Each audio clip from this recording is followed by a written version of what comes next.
Hey everybody. Hey Unseen. Um Looks like we got one in here, so that's probably Unseen. Hopefully we'll have some more people in here in a little bit. As promised, I am going to be talking about 1980s made for TV horror. I'm going to talk about some of my favorites and also going to, I guess, kind of talk about a bonus one that I watched right before I did this stream. Um, that I'll be totally honest, I was not impressed with it, but I will talk about it in case you guys may have seen something about it because they made it sound like it was a really scary and creepy made for TV British film. And so I was intrigued. So I'm going to talk about that one a little later after I talk about the others. But however, I did want to show something. I did get my large patch to put on the back of my jacket, and here it is. It's still in the plastic, so forgive the glare there. But it's as I told everybody, it says Deadites on deck, and it's got the Evil Dead 2 skulls from the poster. So I'm really excited about putting that on the back of the jacket. And as I said in an earlier stream, I'm also going to put this on the front of the jacket. So I've got to sew those two things on there. And I think what I'm going to do, I was going to put buttons on it. However, I think I've got enough buttons on my hat. So I think I'm just going to keep it to the patches um, for the jacket. And Steve gave me a cool idea that I'm going to try to implement a little bit later. He said I should get the number 81 for the year that The Evil Dead came out. I was like, yeah, that's a cool idea. So I'll probably be implementing that at a later date when I can get a patch with the 81 on it. So I just wanted to show that real quick. That wasn't really enough to do a daily grindhouse for. Oh boy. Hold on just one sec, everybody. I'm going to take myself out of the stream and calm Sammy down.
Okay, apologies for that. Of course, I had to go get me something else to drink because my voice tends to come and go sometimes when I'm doing these streams.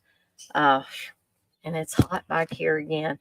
I am going to be so glad for fall and even winter weather back here so I can start wearing my hat all the time, so I can wear my jacket comfortably because I'm doing all these cool things to the jacket and I want to be able to wear them on the streams, but it's hot as can be back here and it just drives me absolutely crazy. So I guess enough complaining. We do have 7 people in here. I just don't see people chatting. Apologies that I only have physical copies of 3 out of the 7 movies. Hey, Blissful. 3 out of the 7 movies that I'm going to talk about tonight. Plus, I'm going to talk about that bonus one, if you can call it bonus.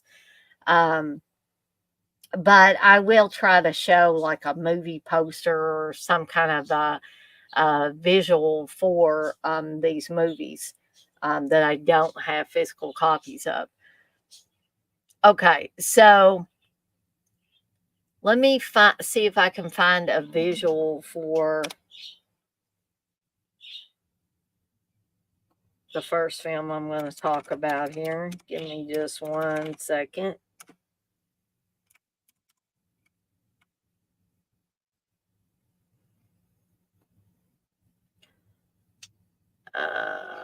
Let's see.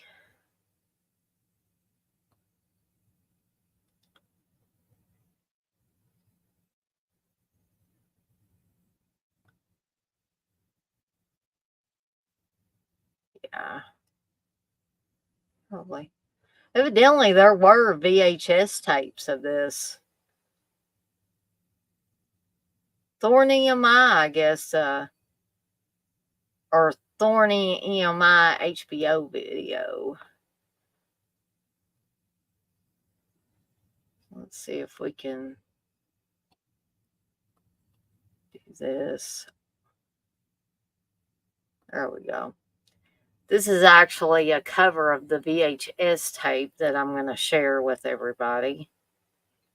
So I'm going to share my screen here.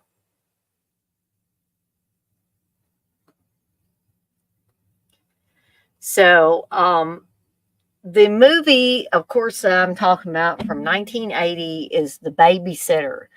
It has Patty Duke, William Shatner, and Stephanie Zimbalist, who plays Joanna in this movie. There's also a special appearance. They said that on a lot of made for TV movies, a special appearance by John Houseman. This was directed by Peter Medak, and it's a Moonlight production in association, can't even talk, association with Orion. So from the back of this VHS, we get kind of a little bit of plot here. A mysterious, enchanting girl named Joanna manipulates the Benedict family to the very edge of hell and destruction. Hired as a housemaid and babysitter, Joanna gains the respect and devotion of the family by her efficiency, understanding, and sympathy. A suspicious neighbor endeavors to uncover Joanna's closely guarded past, but not before his grandson. Um, and they kind of give away something here, which is surprising. His grandson is drowned while on a boat trip with Joanna. The neighbor uncovers a horrible truth about Joanna just in time to save the Bandit family from a hideous fate.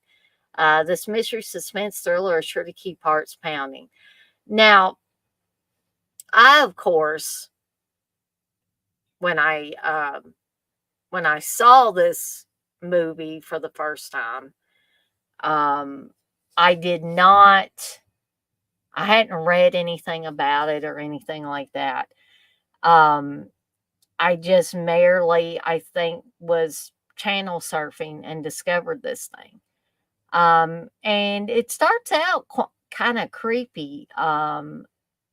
With this kind of weird doll being shown and a girl talking in the background.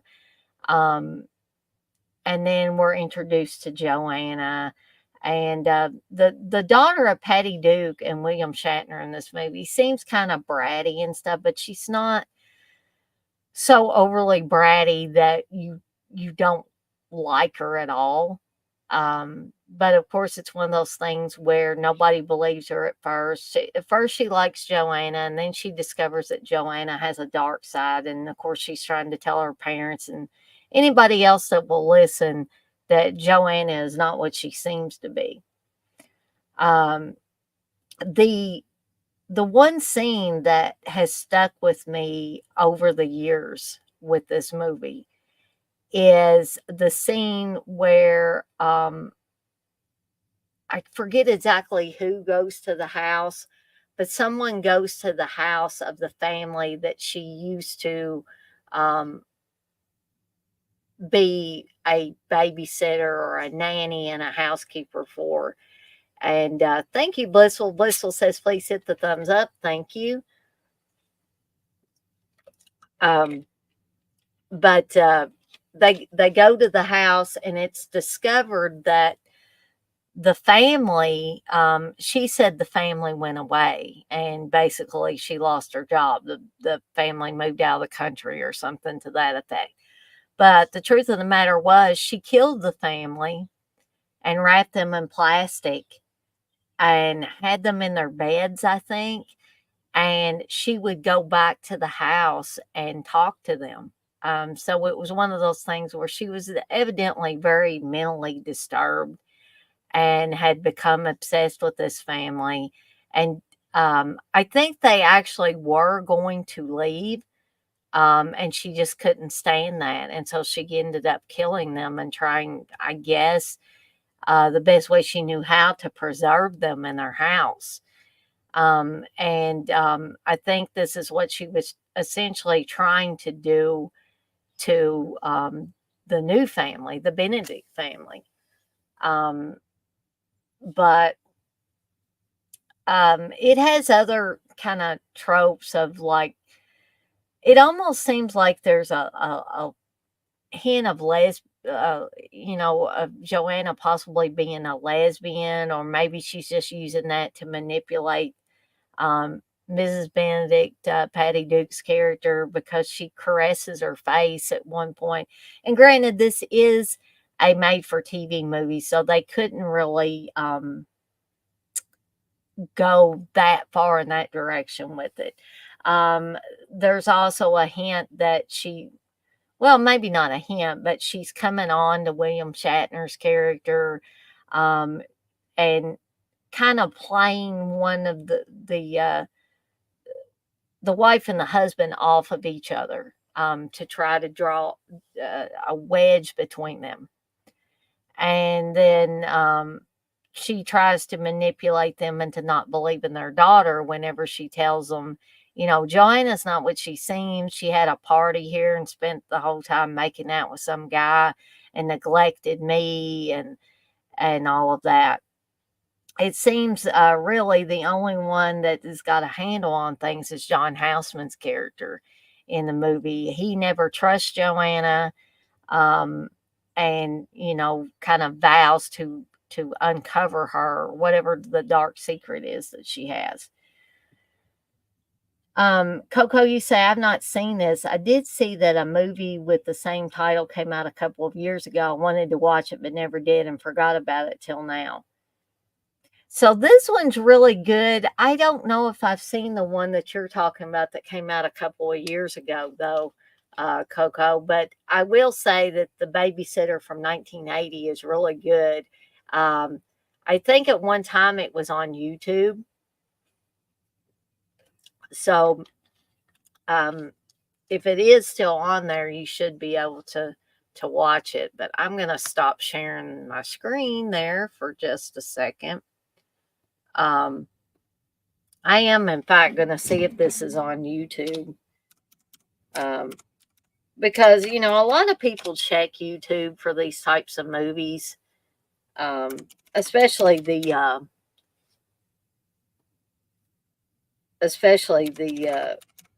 made for TV ones.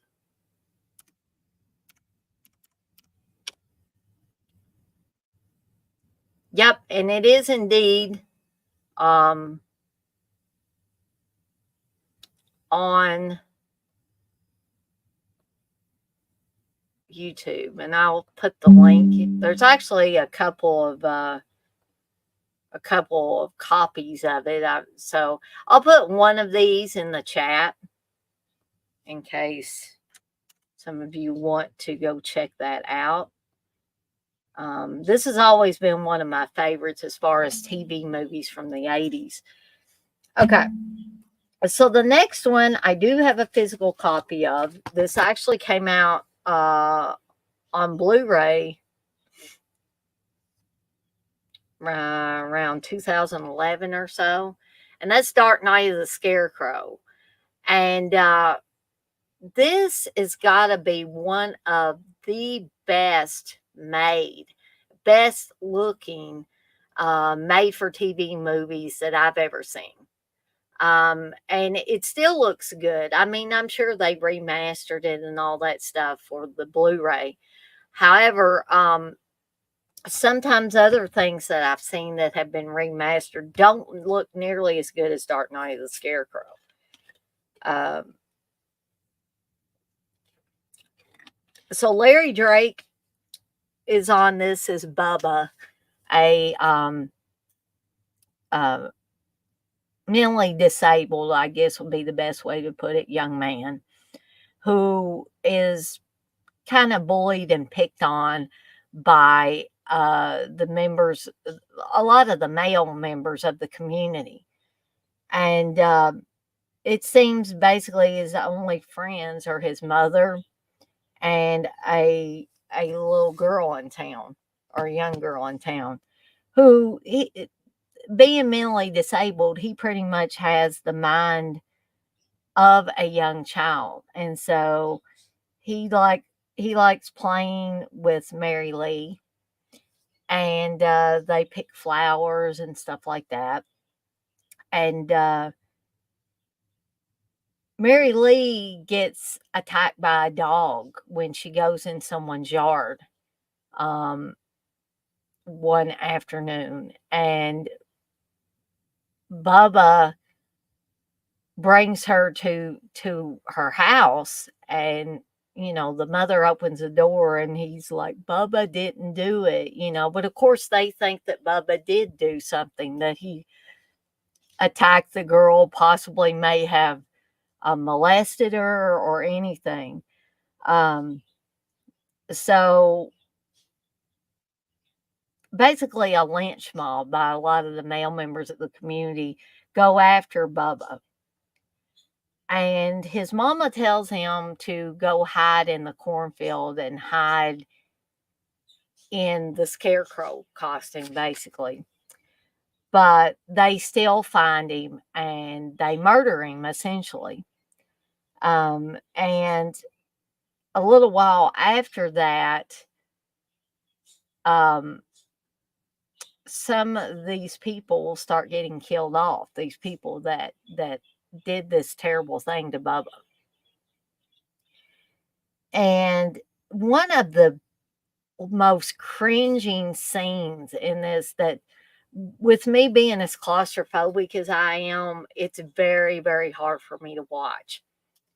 And that is when one of the guys is in his corn silo. And we know what happens in a corn silo, right? So the corn goes in the top of it and goes and down and fills up the silo. Well, someone turns on the machinery while the guy's inside the silo, and it's empty when he's in there, but then he can't get out because he's locked in. And slowly this corn starts falling, and there's no way he can get out, and he basically, I guess, suffocates and has a heart attack both at the same time. Very, very hard scene to watch. The other scenes of death are, kind of typical slasher movie or horror movie ways to die. So they're not quite as hard to watch if you've watched a lot of this stuff in the past. But that one scene, just, I can't hardly stand to watch it because the guy's gasping for air. He's just, and it really looks like he is being suffocated in corn, basically. Um, and really well shot. The whole movie is well shot. And they got all the right actors and all the right parts. Um, and just an incredible movie. You've got Larry Drake playing Bubba. You've got Charles Durning playing Mr. Hazelrig, the male character, and he's one of the most evil of the men that you know, set upon Bubba and do the terrible thing that they do to him. But let me see what we've got in the chat here.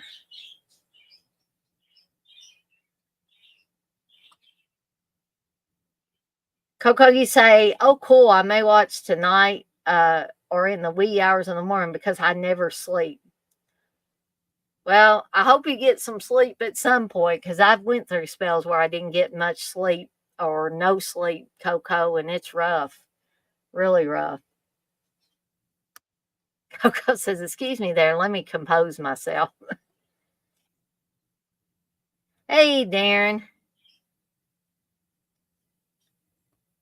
Coco, you say this movie scared the hell out of me as a small child. That damn corn drowning. Exactly. That is one of the worst scenes.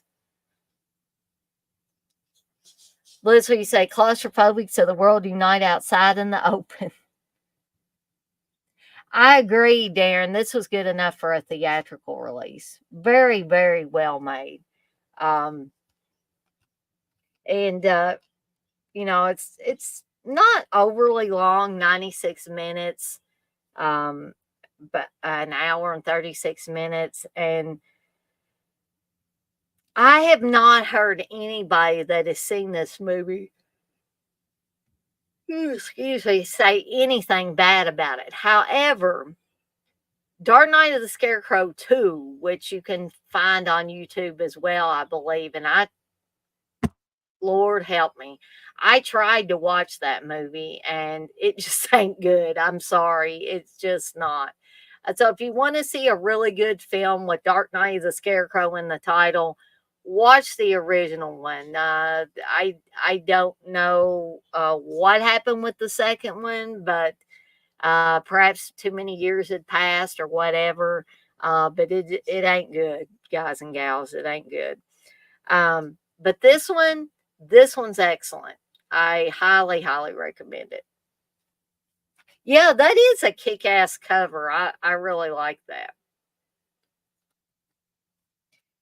Okay. So the next one I wanted to talk about is also one from 1981 called This House Possessed. Um, I'll see if I can find a visual for you on this one. This is one I remember from when I was a kid.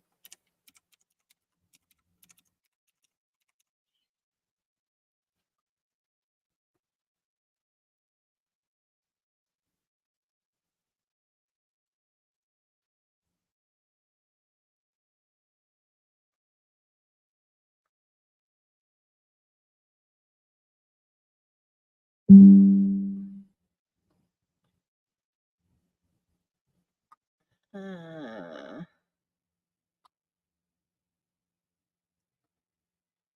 so let's bring this up here.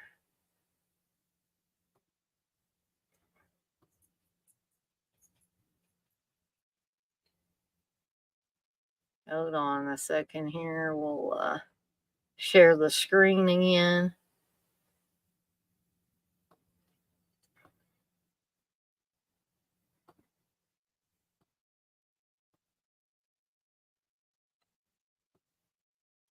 So I hope y'all can see that. That is probably one of the better pieces of artwork for this. Um, but this house possessed. As you can see there is a shower scene where blood does come out of the shower. Now we've seen that in movies like Death Ship, and there have been other movies where if it hasn't come out of the shower, it's come out of a faucet or any number of items. But so this concerns, I mean, we think it's going to concern a rock singer who supposedly is supposed to have a nervous breakdown. And he's asked by his agent to go to this house and just relax and compose music, basically. And so he does. I didn't ever really it didn't really jive with me that the guy had a nervous breakdown. He may have seemed a little exhausted or something like that, exhaustion, but not really a nervous breakdown. But so he goes to this house and he meets up with Lisa Elbacher's character. I feel like I'm going to sneeze. Hold on a second, guys. Oh, I've been really having trouble with my allergies and my sinuses lately. Something got them stirred up again. But so, he gets settled in this house. And at this point in time in 1981, this house was supposed to be ahead of its time. That the person that constructed it was ahead of its time, or was ahead of his time as well. And so the house is basically fully automated. It controls the heat, or the air conditioning, the water, the lighting, all of that stuff is controlled from within the house, which I don't think that would ever be that great of an idea, because if something goes wrong somewhere along the way, you might not get what's in this house possessed, but there may be some mishaps. I mean, what if the water got too hot and it burns you in the shower or whatever? Um, or what if the air conditioner didn't work in over 100-degree heat? Or what if that happened and the doors got locked and there was no way to get out, or any number of things. My brain kind of runs wild with with the scenarios. But I'm going to stop sharing that for a second.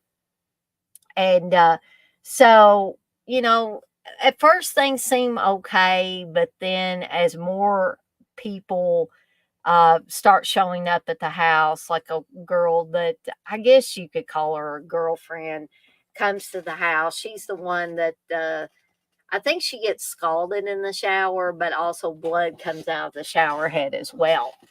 And it was pretty decent, the stuff that they put in to this made for TV movie. I remember as a kid it being a lot creepier than when I was an adult, but that kind of stuff happens from time to time. A movie may seem a lot scarier when you're 10 or 12 than when you're 40 something years old or 50 something years old or whatever. Um, so we think at first that the house is obsessed with the rock star that goes there. But it turns out that it's obsessed with Lisa Elbacher's character. Now, if I'm remembering correctly, Lisa Elbacher's character turns out to be the daughter of the architect that built this house. And it's so obsessed with her that it remembers her as a child and wants her to come there and stay forever. So there's a little bit of twists and turns in there. Um, a decent movie overall. Not one that I want to go back to as much as something as like Dark Knight of the Scarecrow. Dark Knight of the Scarecrow, I can watch anytime. I don't even have to wait till Halloween or fall or anything to watch Dark Knight of the Scarecrow. That's probably the preferred time to watch that movie. But this House Possessed, I mean, it's a decent watch. It's not a horrible movie.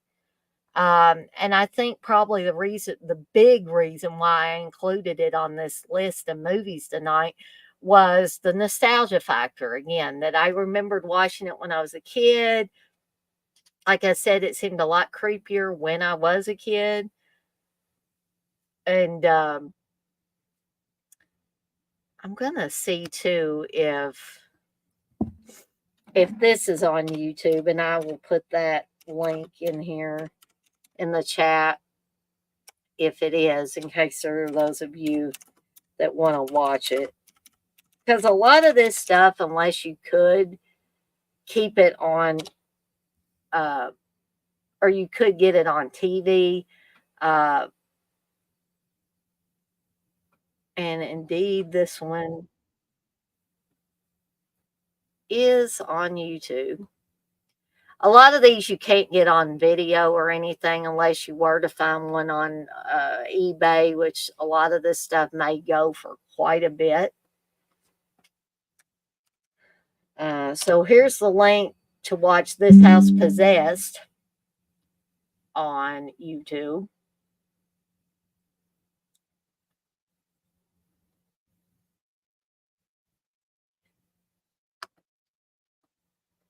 Darren, you say I didn't get to see this on TV back in the day. Don't think it was aired in the UK. Wow, that's a shame.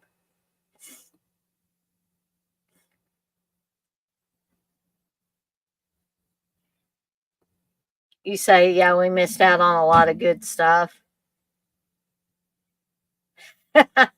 Blissful says, Coco, every day is typo day for me. Embrace the typos, LOL. Thank you for the bless you, Coco.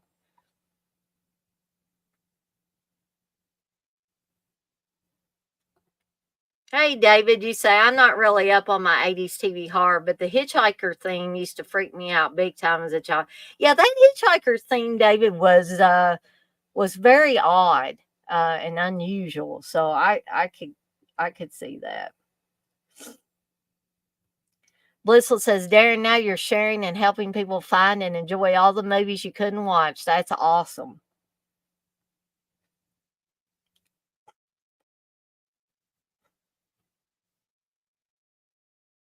Coco, you say, yes, that Hitchhiker intro tune was eerie. It's running through my head now. And the Hitchhiker sweet ass in them jeans. Hey, TJ, you say, hey there. The movie also has Joan Bennett, who was Madame Blanc in Suspiria. Exactly, TJ, exactly. There's TJ, the answer man. Um,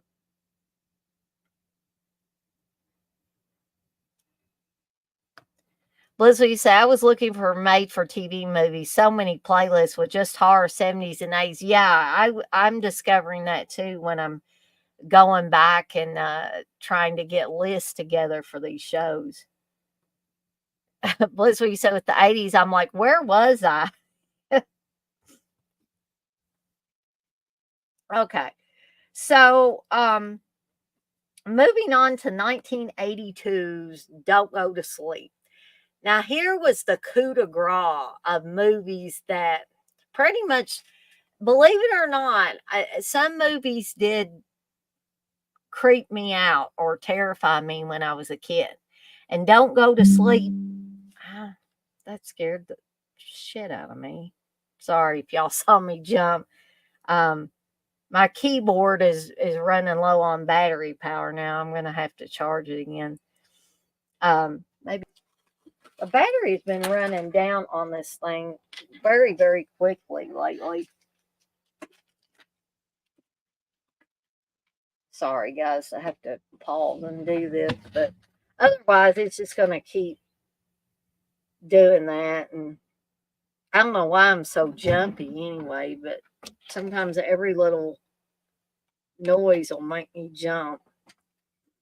And then I have a husband who likes to walk around the house like a damn cat and scares the shit out of me sometimes. He'll just come up behind me and then just say something.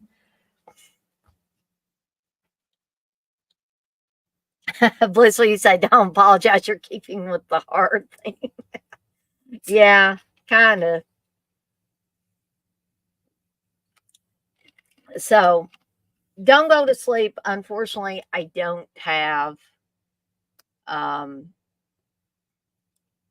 I don't have a visual for it either, but let's see here. Hold on one second. And this is one I would highly encourage people to watch if they haven't seen it, or even if it's been a while since you've seen it. I was thinking that this one was later in the 80s, but it is 1982. I think, though, by the time I saw it on television, I think it was probably in syndication or something, and I saw it around 1986. Let's see here.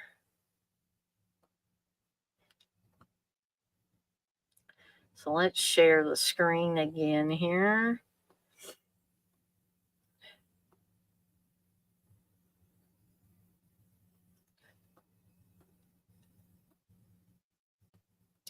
So it says Mary thinks there is something alive under her bed. Mary is right. This has Dennis Weaver, Valerie Harper, Ruth Gordon. It's written by Ned Wynn, who is Keenan Wynn's son, and directed by Richard Lang. Um, and I, yeah, even when I look back at this poster and we see little Mary, who Mary was also one of the orphans on Annie, on the original Annie. So you may remember her singing and dancing to "It's a Hard Knock Life" and all of that in Annie. But she's playing a totally different type of character in this as well. And somebody else that is in this is the brother from Poltergeist. And he's a little bit more obnoxious in this as the younger brother. He's always picking at Mary and aggravating her and all of that. But man, oh man, did this one creep me out and almost made me not want to sleep when I was a kid. And it still gives me, there are a few scenes in this that still at 47 years old will give me cold chills. Now, Steve watched this with me a few years ago, and he says he never wants to watch it again. He was not impressed with this movie. Um, yeah, exactly, Blissful Ninja Steve. Darren, you say, now don't go to sleep. They did play on UK TV. I love this film. Never wanted to eat pizza for a while. And I guarantee you I know why, Darren. And I'm going to talk a little bit about that too here in just a second. TJ, you say star-studded cast, Rhoda, Minnie from Rosemary's Baby, and one of the orphans from the original Annie movie. Yes, that is her right there on the screen. Blissful, you said loved Ruth Gordon and Harold and Maude. Coco, you say, oh hell, this sounds good. Good cast. Yeah, that pic has an orphan feel to it. So we start out with this family, mother and father and brother and sister, moving into a new house. We slowly come to realize that it's kind of a fresh start for them. The husband's got a new job. The wife's got a new house to take care of. And they're trying to start a new life because I believe it was a year ago that their oldest daughter was killed in a car accident. And the father pretty much is racked with guilt, because he was drinking the night that the crash happened. And because of his drinking, that is why that they crashed.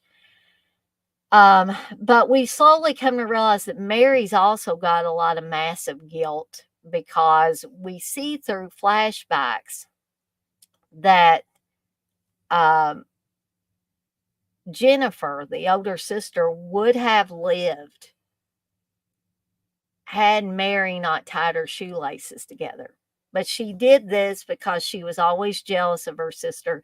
Everybody always loved Jennifer from grandma on down. And Ruth Gordon plays the grandmother in this, by the way. I'm not going to talk about the worst witch. Wes, is that even considered a horror movie?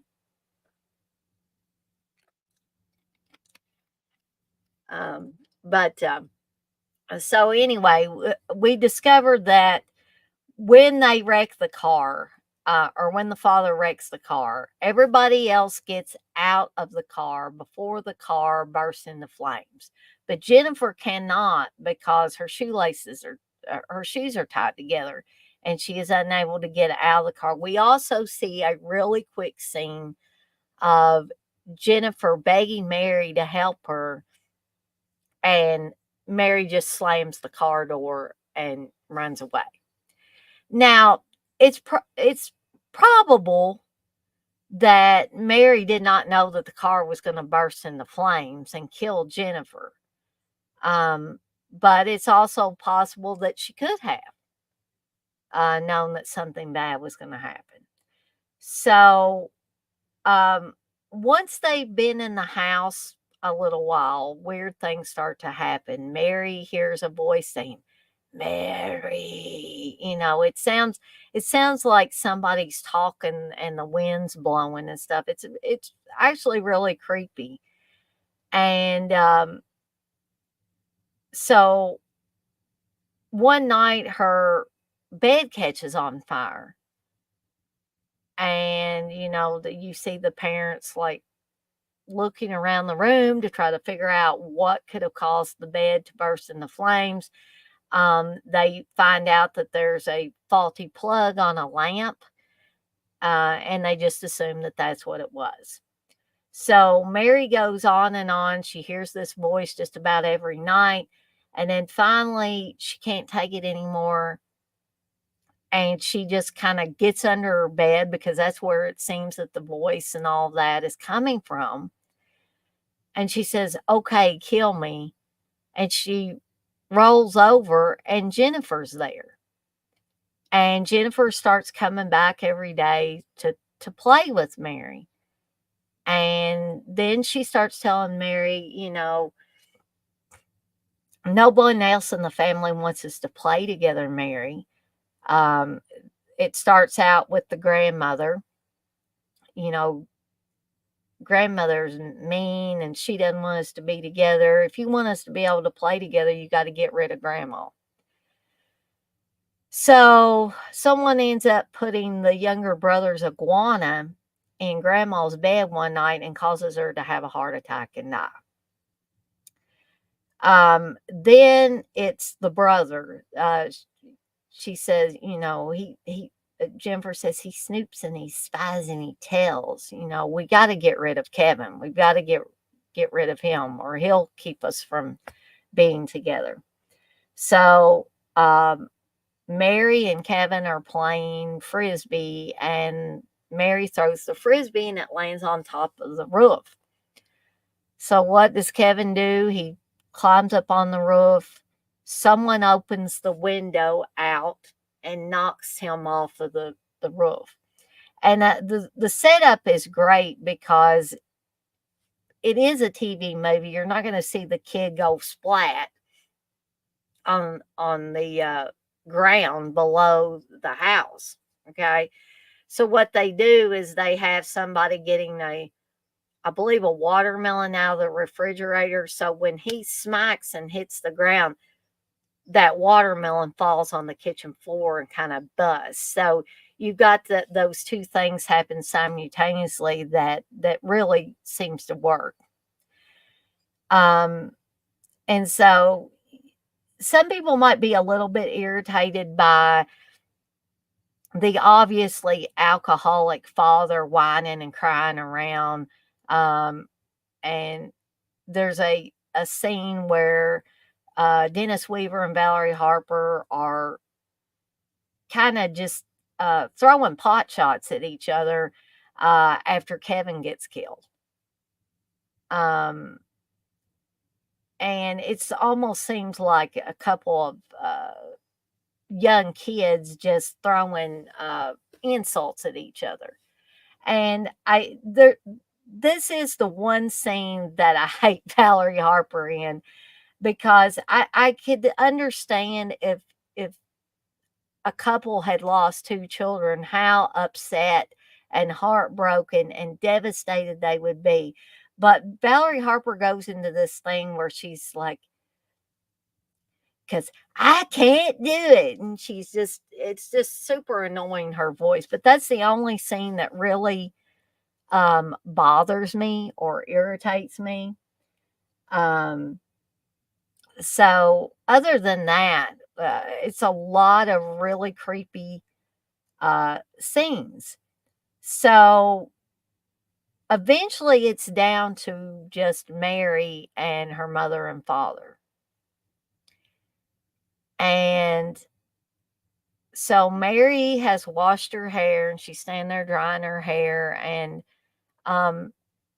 her father is in the bathtub and he's got the a shower door pulled, you know, where, I guess maybe some kids did that. They would be in the bathroom when their father was taking a bath. I never was, and that always seemed kinda odd to me, but whatever. But she's drying her hair, her father's in the bathtub. I don't know why he's doing this stupidly dangerous thing by having an electric radio. This isn't a radio that's got batteries. He's got an electric radio sitting on the bathtub within inches of water, okay? And we all know electricity and water don't mix, but so, Mary accidentally unplugs the radio or unplugs it on purpose so she can, do something devious in a few minutes. So, he says, "Honey," and she says, "Oh, I'm sorry." So she plugs it back in. And then, um, her mother is out getting pizza for them to eat. And we see that the cord gets pulled or yanked, and the radio falls in the bathtub and electrocutes the father. And then Mary just casually goes downstairs when her mother comes home with the pizza. And of course, the surge from the electrocution of the father has caused the lights to go out in the house. And, her mom's like, "Well, what happened to the lights?" "Oh, I don't know. We must have, light bulb blue or something like that." I don't know. She says something that a kid would say. And so eventually the mother makes her way upstairs to check on her husband, and because Mary said he was upstairs taking a bath.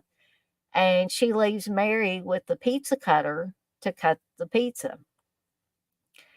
So the mother goes upstairs and slowly comes to the realization that I'll stop sharing this. The realization that her husband has been electrocuted in the bathtub. She goes downstairs, and Mary's just acting like nothing's happened, except there's this really creepy series of scenes with the pizza cutter where the mother, with dawning horror, realizes that Mary's the one that's been killing everybody, it seems. And so she's coming at her mother with the pizza cutter, and it's very eerie and very creepy. And the mother's running. She runs back upstairs. Mary is rolling this pizza cutter along the wall, runs it along the stair banister, ends up cutting the phone line in the house with this pizza cutter.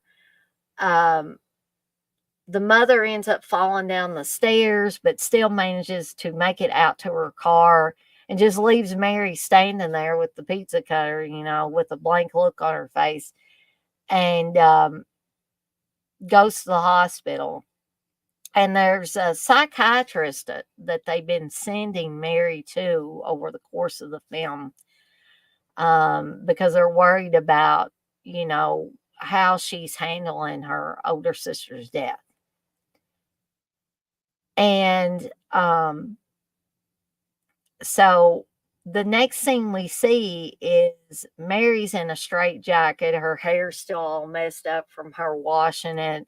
I guess somebody just came and got her from there and brought her to the psychiatric part of the hospital. And that is a creepy scene too. I mean, of Mary in the. I wonder if I can find a picture of it. Yeah, here we go.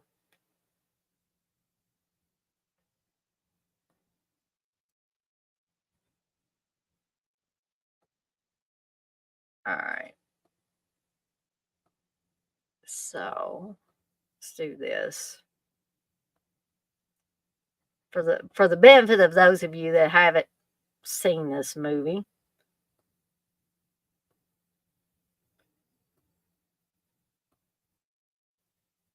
So Here's what Mary looks like by the end of the movie. So her hair's all messed up. They've obviously got makeup on her to make it look like she's kind of got dark circles under her eyes, like she hasn't slept in about 5 years. And there's something inherently creepy about seeing a young child in a straitjacket too. So that was a scene that stuck with me. And so a woman doctor is asking Mary questions, and Mary seems to be talking to her sister Jennifer, but nobody else can see Jennifer except for Mary. So they just assume the kids flipped her lid, flipped her wig or whatever. And so eventually they put Mary on a gurney, and Mary's saying, Jennifer, don't leave, because in her head, it seems Jennifer is saying, you think I'm going to stay in a nut house with you? No, I'm leaving, you know. Um, so everybody assumes that Mary's just crazy. She couldn't deal with the guilt over her sister, and so it drove her crazy. She killed all the members of her family except for her mom. So her mom ends up um, eventually going home, but she has a nurse there to stay with her because, you know, she's supposed to be in bed for a while and all of that. And so the nurse checks on her and says she'll be in a little bit to check on her again. And so she's getting settled into bed. Um, and here's this knocking noise. And this is something and this was the final scene that really freaked me out. And it's a scene too that still sticks with me to this day. Very, very creepy, very well done. Probably one of the best scenes in the film. So the mother hears a knocking that sounds like a knock at the door, and she thinks it's the nurse coming to check on her, and she says the nurse's name. And then all of a sudden, Jennifer raises up from the foot of the bed and says something like, "Hello, mommy," and winks at her. And then the mother just screams, and that's how the movie ends. But you might be thinking, well, geez, Dana, that doesn't really sound scary. But um, I think you would have to, I think you would have to actually see it to get the full impact. But I'm just going to show you.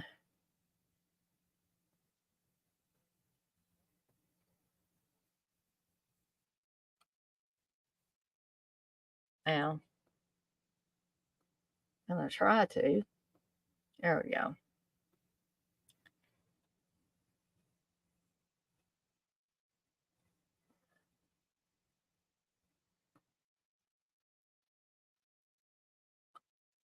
There we go. There we go. So I'm going to share my screen again so you guys can see this final shot.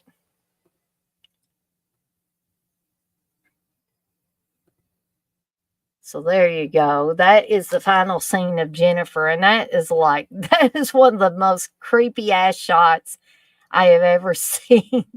And definitely seen in a made for TV movie, but probably in a, it's a standout scene. And you may be looking at this still photo and not thinking it's much, but I urge you to watch this movie. And again, I'm going to try. I'm going to quit sharing again. At one time, this one was also on YouTube. Oops. I don't know what it was doing there.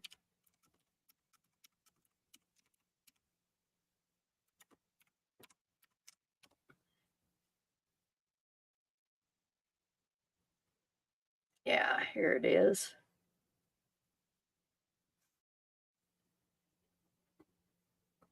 So I'm giving you guys all these links. Now, these may be of varying quality, so just keep that in mind.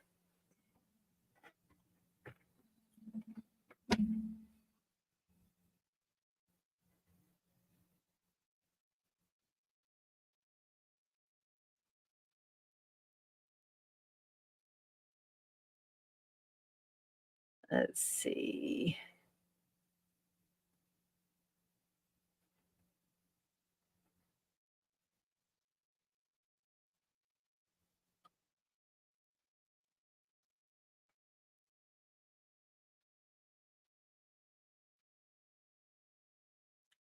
And and again, no, Wes, I'm not going to be talking about Worst Witch from 1986. I don't even think I've seen Worst Witch. I mean, I'm not saying it's a bad movie. I'm just saying I don't think I've ever watched it.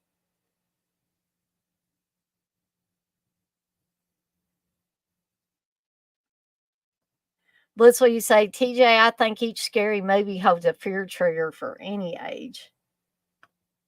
Coco, you say, didn't you have to have HBO to watch The Worst Witch? I'm not really sure, Coco. Well, she said, Worst Witch has horror elements for sure. So, yes. Okay. Well, maybe I need to watch it. It just sounds like a kiddie movie to me. Um, Blissful, you say, I just remember Teen Witch.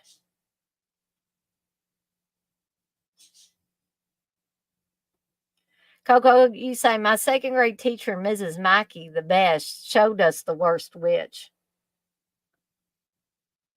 Yeah, Don't Go to Sleep is a movie about guilt and obsession. It definitely is.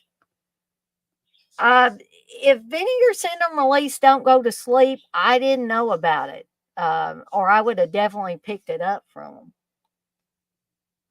Yes, this one did have a poltergeist feel to it, Darren, and I don't know if that was more because Oliver Robbins was in it and he was in Poltergeist, or it was the family elements, a ghostly element, all that. I think it was probably all those things combined.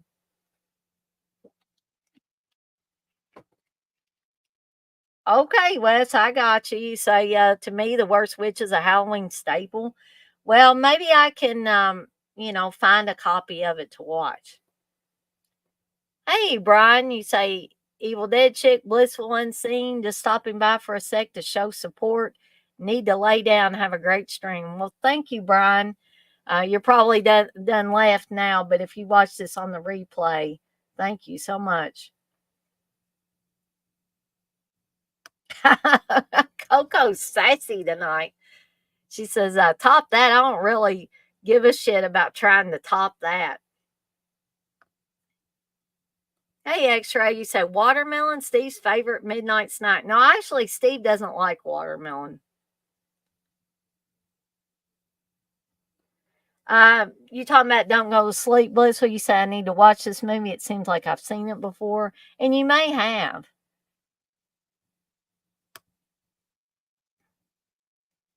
Yeah, that's what I was thinking, TJ. You say this movie hasn't even had an official DVD release yet. There used to be a VHS release, I think, from something called Unicorn Video. I'm sure it's no longer around.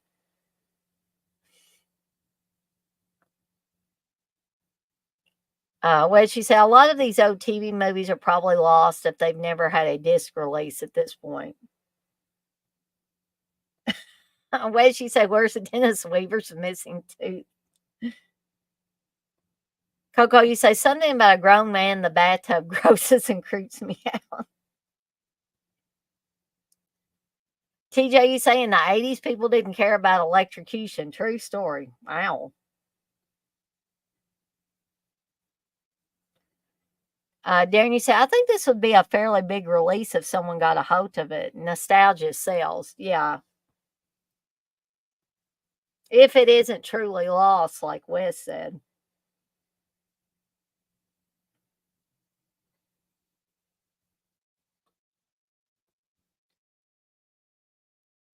I don't think you would, Wes. You wouldn't put your little nephew in a straitjacket, would you? You say if it was up to me, I'd put every child in a straitjacket.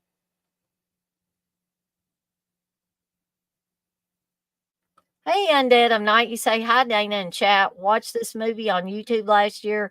Slow start, but gets creepier as it goes along. Really liked it. Well, that's good to hear.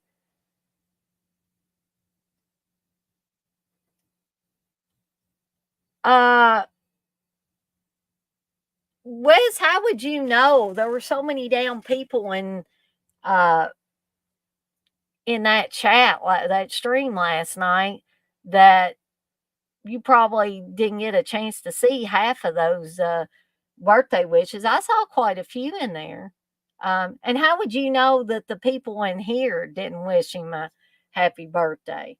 Now, I planned a special thing on his birthday. I mean, I should have checked with him earlier because I found out, he did pop in and said a couple of things. So he knew about it and thanked me for putting something together. But I don't think anybody hurt his feelings, Wes. I think y'all acted like you were having a hell of a good time in there. I mean, Mark was in there, Rambo was in there, Garrett was in there, and you two guys were in there. And then there was a whole buttload of people in the chat. Um, Maybe I should say my feelings were hurt because you didn't ask me to send Uncle Bill a birthday message. I would have gladly done that. And when I was saying the $0 thing, I was not talking about I was giving $0 for a super chat for Uncle Bill for his birthday. I would I was saying that in response to somebody saying how much would you give to watch Danielle Harris and Scout Taylor Compton make out? Because I would give zero. I give zero shits about that. I would give zero money because I don't want to see those two make out. It's their whole again, I think their whole dynamic or whatever they have is stupid.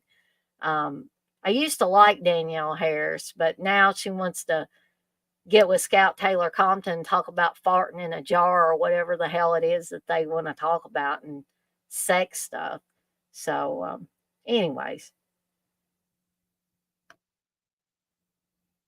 TJ, you say, isn't the wink a callback to an earlier scene? And it may be, TJ, come to think of it. Coco, you said that woman looks like all my neighbors. It's scary here. Hey, old curly jaws. Well, I knew you wasn't dead, but I sure missed you being in my stream. So thanks for stopping by. David, you say, in my opinion, worst witch won't hit right unless you experience it as a child. However, the Tim Curry song is a must watch. Well, I might watch it just for the Tim Curry song. Coco says watermelon is gross. Uh, yeah, that's right. TJ made a cake. He made a special cake for Uncle Bill.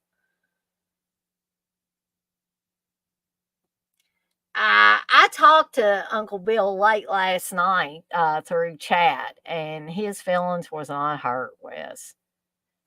I think he would have told me. I did do a whole stream or show or whatever you want to call it on his birthday, on his actual birthday.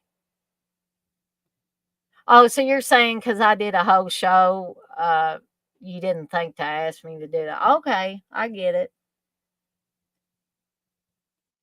Coco, you say, darn tootin', TJ made a damn cake. A straight man made a cake. Yes, I agree with Blissful. Blissful says a damn cool cake at that, TJ. Well, she said, would anybody in a chat huff Danielle's fart jar? No, I wouldn't. I can answer that real quick. I don't want to huff anybody's fart jar if anybody has a fart jar. Coco's right. And can we please stop with the fart in a jar? Just makes me cringe. Nasty as hell. Oh, Curly Jaws, you say, I got a request for you to do a movie watch along when it comes to October. I'll let you know. It's going to be killer. Well, I do have my weekend ones lined out for until next year sometime, oh Curly Jaws. But I'd be willing to do it maybe on a Friday night or something like that. So you just let me know.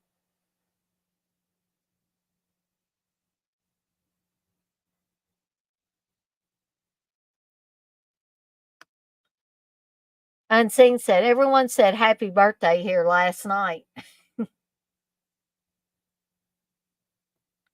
TJ says, more straight bakers than women, lol. Undead of Night, you say fart in a jar. Was that an actual topic they talked about? I think it was Undead of Night. I don't, honestly, I don't listen to them because I'm not interested in anything that they have to say. Danielle Harris used to be all right. Now I don't know what's happened to her. She must be sniffing glue or paint thinner or something. I don't know. Oh, Lord. Coco's going to leave. Wes says Steve can huff my fart jar all night long. Coco says, probably true, TJ. I assume something stupid. All right. So definitely will recommend don't go in the house. Or, I mean, don't go in the house. Don't go to sleep. Sorry. My brain's not working. All right. So recently, I saw online that people were talking about this next one being horrible. But this is a Wes Craven directed, made for TV horror. Wes Craven's Invitation to Hell. It has Susan Lucci on it, Robert Urich, Joanna Cassidy. Um, this one, I will be honest, it hasn't aged well, but hell, it has a DVD release at least. It may have a Blu ray release, but I've only got the DVD right now. Artisan Entertainment put it out. This one is from 1984. Um, so this was one that, and by not aging well, I mean, when I was a kid, this seemed a lot scarier and a lot better than it actually was, I think. But it's still decent. I don't think it's absolutely horrible. So, an invitation to join a country club turns into an invitation to hell. Matt Winslow, that's Robert Urich's character, and his family move to California where they settle in an affluent community where people enjoy the good life. Matt is persuaded by his wife, Joanna Cassidy, and son to join the exclusive country club after a private tour of the club with the sexy director, Miss Jones, Susan Lucci. Matt notices disturbing changes in his wife and son and the dark, sinister secrets that lurk within the club. And this one's a little longer than some of these I've been talking about tonight at 100 minutes. But again, this one seemed really cool when I was a kid. And somehow the ultimate in coolness didn't carry over into adult life. But again, I still enjoy watching it from time to time. Not quite as much as some of these others I talked about tonight, but still worthy of at least a watch or two. Um, Again, I'm going to try to do you guys a favor and try to find it on YouTube.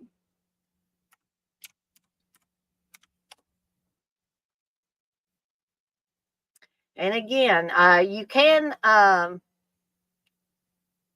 guess you can watch it without commercials, but then YouTube has it with ads. I mean, the quality may be a little bit better on that one, but if you don't want to watch with ads, I can give you guys this link.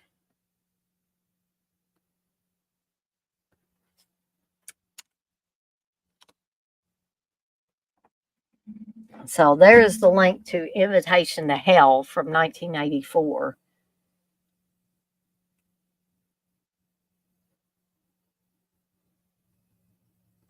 Well, she said Garrett runs the Scout Taylor Compton fan club. Did you know that, Dana? No, I didn't. And that's fine.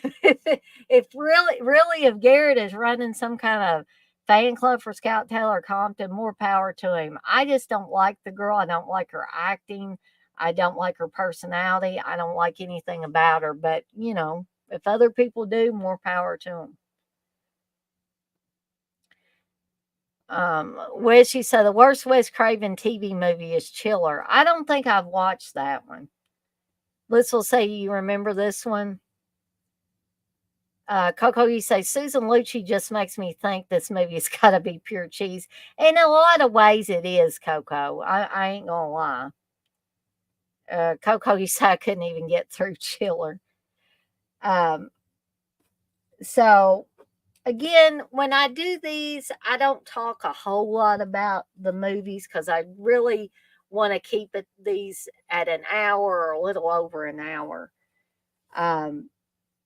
Okay, so we're down to the final two, and again, these are not in any order from favorite to least favorite or anything like that.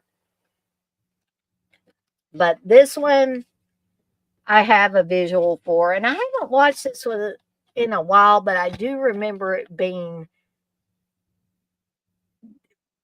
good. I mean, it was very good to me. Tim Matheson, Pamela Sue Martin, and Woody Harrelson are in this, and also Barbara Billingsley from Leave It to Beaver, the mom on Leave It to Beaver, is in this movie. Jeff Conaway is also on this, and Susan Rutan. So there's a lot of familiar names that you will notice, and that's Bay Cove. So it's another one of these where a family moved to what they think is a quiet, peaceful community, where, there won't be high crime, won't be any weirdos, all that kind of stuff.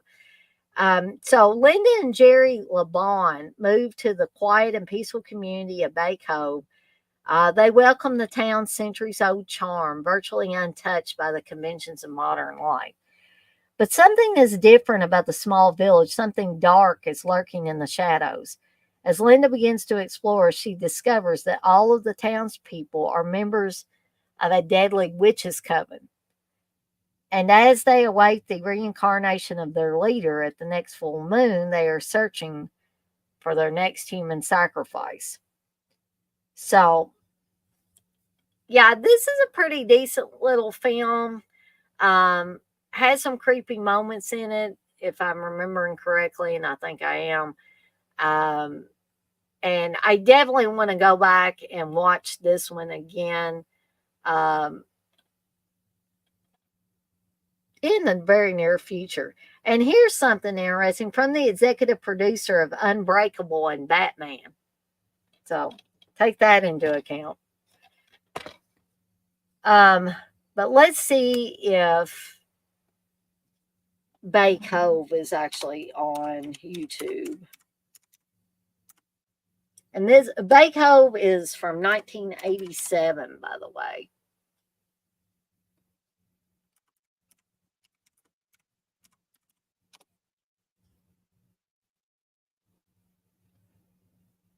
Bay Cove is on YouTube. So let me put this link in the chat for those of you that don't own a copy and you want to check this one out. TJ said the Stepford Children from 1987 is a watchable TV movie with Tammy Lauren from Wishmaster and Barbara Eden. I think Tammy Lauren's going to be in the one coming up, if I'm remembering right. The last one I'm going to talk about tonight. Last but not least. So let's move on to this final one for tonight. I Saw What You Did from 1988. Let's see if we can get. Oh, and I don't want to forget to talk about the bonus one, which is not really a bonus, but since I watched it, I want to talk about it. Okay. So this one must have, this one must have had a DVD release. I don't know how legit the DVD release is, but if anybody knows, they can let me know. So let's share the screen again here.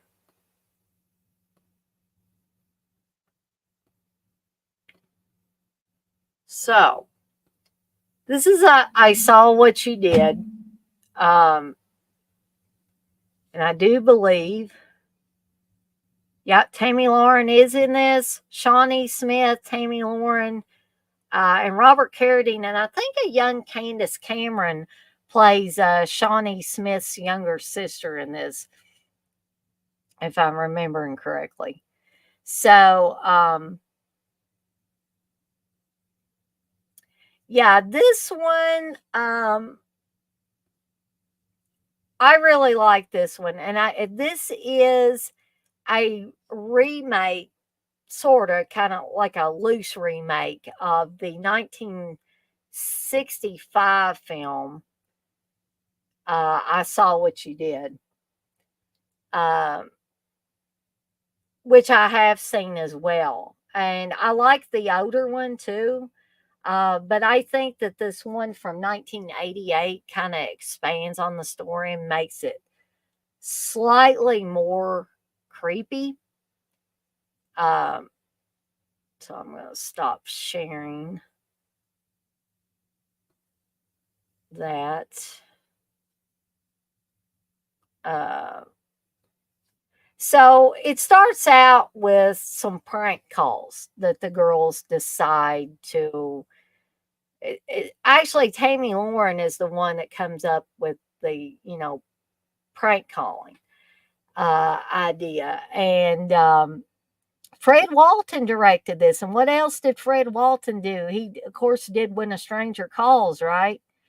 And that is also about phone calls, but phone calls coming from inside the house. A murderer is calling from inside the house. And this is indeed the movie that has a young Candace Cameron on it, too. Um, but so the Tammy Lauren's character talks Shawnee Smith into them getting together, kind of like for a slumber party type um, scenario. And so Tammy Lauren says, "Yeah, let's make prank calls." So it is, like I said, it's a remake of the 1965 theatrical film, the same name, starring Joan Crawford, and the second adaptation of Out of the Dark by Ursula Curtis. Um, so Robert Carradine plays a mentally disturbed man named Adrian Lancer. And David Carradine, of course, plays his brother in the movie, and they were brothers in real life. So while the girls are making prank phone calls, pretending to know who the other person is and what they've done, Kim and Lisa call Adrian after he has murdered his girlfriend. And then he thinks, oh God, they saw me kill my girlfriend. So he sets out to shut them up, basically. Um, and it did win a Primetime Emmy Award for Outstanding Cinematography for a miniseries or special. And it premiered on CBS on May 20th, 1988.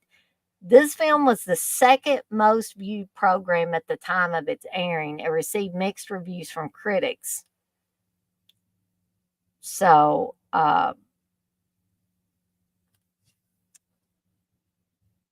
there are so many, like, creepy scenes in this. I mean, Robert Carradine is so damn creepy in this.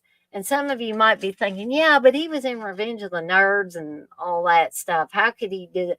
He pulls it off. I mean, not only do we see him play a crazy ass in this, later on down the road, he would be a crazy ass in one of the stories in Body Bags. So, I mean, he's perfectly capable of playing these crazy, deranged characters. But this was earlier than Body Bags, and I think Robert Carradine pulls out all the stops with this. Stalking the girls and all of that, and the lengths to which he will go to prevent them from telling anybody. And the most frightening thing of all is that they did not know what he did. It was just a game. They didn't see him kill his girlfriend, but he doesn't know that. In his mind, he's convinced that they saw him. But that, I highly, highly recommend I Saw What You Did. In fact, I highly, highly recommend both the 1965 I Saw What You Did and the 1987 one, or 1988 rather. Sorry about that. Again, let me see if I can give you a link.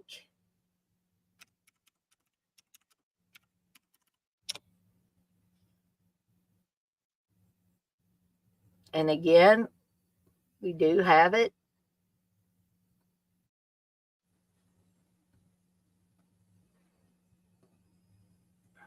So I'm going to put this one in the chat as well.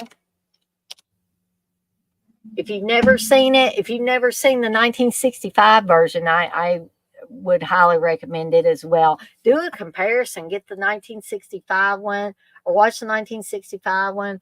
Watch the 1988 version. Yeah, both just incredible films and very creepy.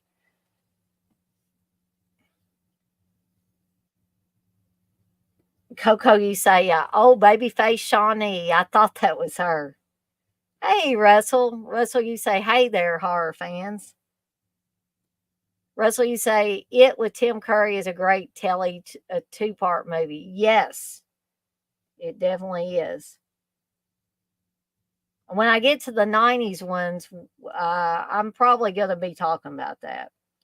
Coco, you say, he looks like a damn creep. Russell says, I love creepy. Coco, you say, I get all confused by the Carradines. I like Keith. I know that. He was hot creep quality. Okay. So I hope, I've been able to provide some, entertainment for you guys. I'm hoping that you'll want to seek out some of these, especially ones that you haven't seen at all, or, it's been 10 or 15 years since you've seen it or more. But the last thing I wanted to talk about before I get off of here, and this is kind of like a bonus, but not really because it wasn't that good and I thought it was going to be, is The Appointment from 1981. And I didn't find that where I could watch it on YouTube. It is a British film. So if Darren's still in here, he may be familiar with it. And usually a lot of British thrillers or horror films I like. And this one started out with a bang. A young girl is walking home from school and she's going through this wooded area and she hears like children laughing, and then some kind of force just sucks her into the forest and she's never seen again. And so I guess the community builds this iron fence around the area so the kids coming home from school won't walk through there. But then the movie just completely switches gears. I thought it was going to continue with, we'll find out what happened to the little girl that got sucked into the forest. Maybe other girls will disappear and we'll figure out what this is. It a supernatural presence or what? But no, it totally switches gears and goes to, I'm not really sure why it was called The Appointment either. Um, uh, it becomes a family drama at that point, because there's another girl from the school, Joanne, I think's her name, who, at her father's urging, uh, started playing the violin and was taking classes, and she was getting ready to have a recital. And her father is called away on work, so he won't be able to go to her violin recital. And she seems like overly whiny and overly upset. And there seems to be some creepy vibe between the father and the daughter. It was just cringy. And I saw a review where somebody talked about the mother being kind of wooden and emotionless, and she basically was. The people seem to be moved around like little chess pieces on a board, basically. And once you get past the first 2 or 3 minutes where the little girl disappears, there's not much to talk about. The father has nightmares the night before he's supposed to go on this business trip, and it's a bunch of weird images put together, dogs attacking his car and him getting caught in his seatbelt, and just all kinds of weird collection of images and the nightmares. And the mother also has a nightmare as well. But the next day, the father goes on his trip, and something bad eventually ends up happening to him. And then the final shot is his daughter sitting outside that iron fence that has been built around the wooded area. And I think there's 2 or 3 black dogs, and the black dogs were in the father's dream. They attacked his car and caused him to wreck in the dream or the nightmare. So, again, if Darren's still in here, I'd love to know what he thought of this movie, or if he has even seen this movie. But I got all excited because I thought it was gonna, there was something that was said that it was a really creepy and scary movie, and I'm like, really? I don't know what this person's idea of creepy and scary was, but this one didn't do it for me. So I'm not gonna tell you not to watch it, because if you do a Google search and you search for videos, you'll be able to find it and be able to watch it. But the quality, the picture quality is not that great. The faces are very blurry and stuff like that. But if you want to watch it and try it out, more power to you. I'm not going to tell you not to. Just be wary of it, because it was definitely not what I thought it was going to be.